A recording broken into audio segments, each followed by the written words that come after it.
Fahamu ukweli kuhusu sickle cell.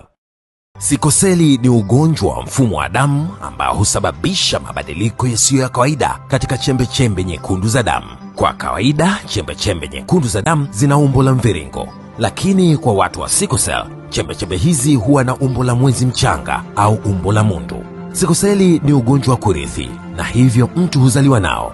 Vinasaba vya sikoseli hurithiwa sawa kutoka kwa wazazi wote wawili, yani baba na mama. Dalili za sikoseli ni pamoja na upungufu wa damu, maumivu makali ya mwili kuchoka, kuvimba mikono na miguu, kubanwa na kifua na kuchelewa kukua kwa watoto.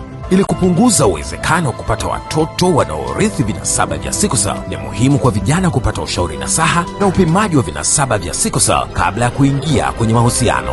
Aidha, katika kutekeleza mikakati ya kimataifa ya kukabiliana na ugonjwa huu, kila mwaka Tanzania huungana na mataifa mengine duniani kuadhimisha siku ya sickle cell. Lengo la siku hii muhimu ni kuongeza uelewa kwa jamii kuhusu ugonjwa wa sickle cell na kupunguza madhara yatokanao na ugonjwa huu. Kwa taarifa, elimu na ushauri, piga simu namba 199 bure. Ujumbe huo umeletwa kwenu na Wizara ya Afya, sehemu ya elimu ya afya kwa umma.